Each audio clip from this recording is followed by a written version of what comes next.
Dis vir die mans wat nie is nie. Dis dit vir hulle kan speel. Is it okay if we do it in English? Okay. I don't have currently a direct idea of where we're going with this. But I know we'll get some place today, which will be a good place.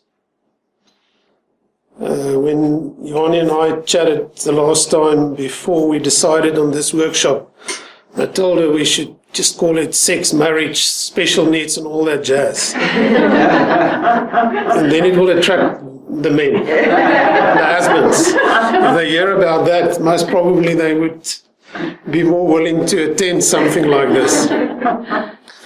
Because we've got a different way of handling this that might be very challenging to our partners, just by the mere fact of how we are created.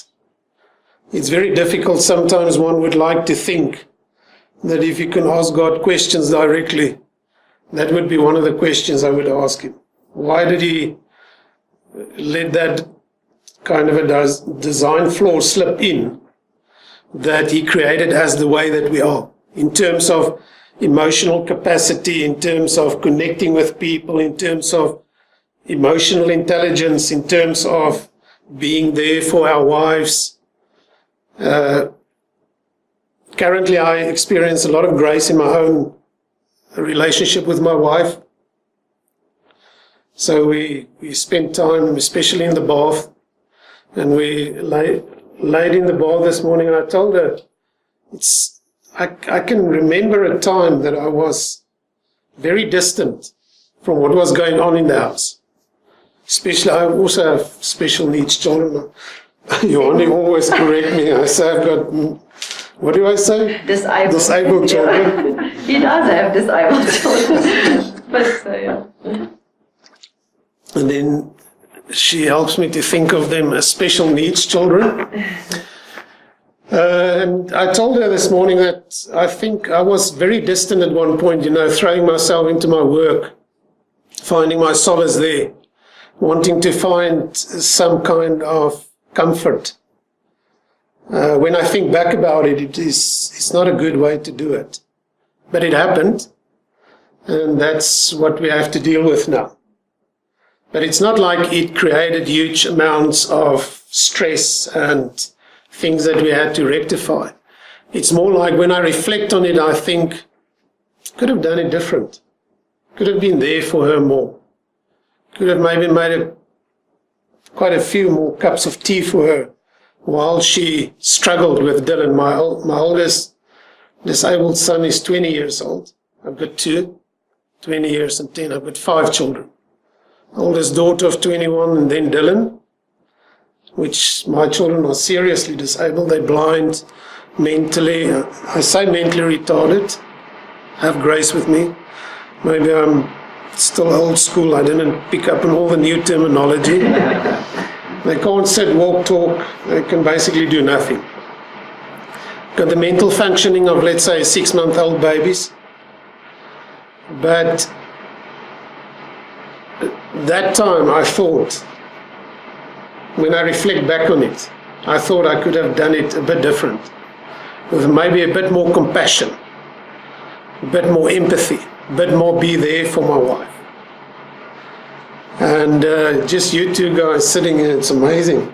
I honor you that you are willing to come to things like these, because we don't deem in our society things like these to be manly or to be the thing that men should attend.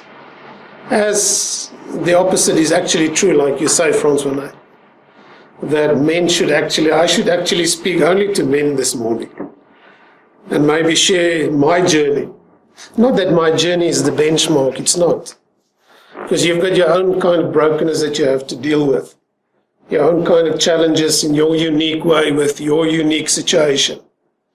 But just maybe, like a good phrase I heard from a guy I sort of deemed to be a mentor in my life, that said when he talked to a young guy that wanted to commit suicide, he told him, he says, son, just hang in there. I'm taller than you. I can see the light at the end of this tunnel. So maybe at one stage just talk to men and say, maybe I'm a bit taller than you. I can see there's light at the end of the tunnel. Because it's difficult when you are in darkness to see the light. It's very difficult. But we need a frame of reference to understand these things that happen to us. Because in a sense, and I use the word victim very selectively, but in a sense, you and I are the victim of a God in his wisdom and in his love that made a decision that changed our lives completely. Or changed at least the expectation or the anticipation that we had about life completely. I don't think any person that you would talk to, that if his wife or the wife was pregnant and you were to ask them, are you ready for your disabled child or your special needs child? That they say, no, I can't be as ready as I am. Can't wait for it. It's like death. We can't prepare for that. It's like divorce. We can't prepare for that. Doesn't matter what book you read. Doesn't matter what movie you watch. Doesn't matter what talk you listen on the topic. There's no way you and I can anticipate and be ready for trauma when it strikes, when it becomes part of our lives. And trauma can run deep, very, very deep. I think just the challenges that us sitting in this room have to deal with is deep. It's profound. It's something the normal people out there that we look to sometimes, especially early in our journey with our special needs children, and we envy them. Even sometimes feel jealous of what they have and we don't. I can remember a time that when my son was 2 years old, we have this red, it looks like a physio, a rubber mat. He always laid on his mat. And obviously, with new parents, you've got friends that are also new parents. You know, we tend to gather together. And they've got children of the same age as yours.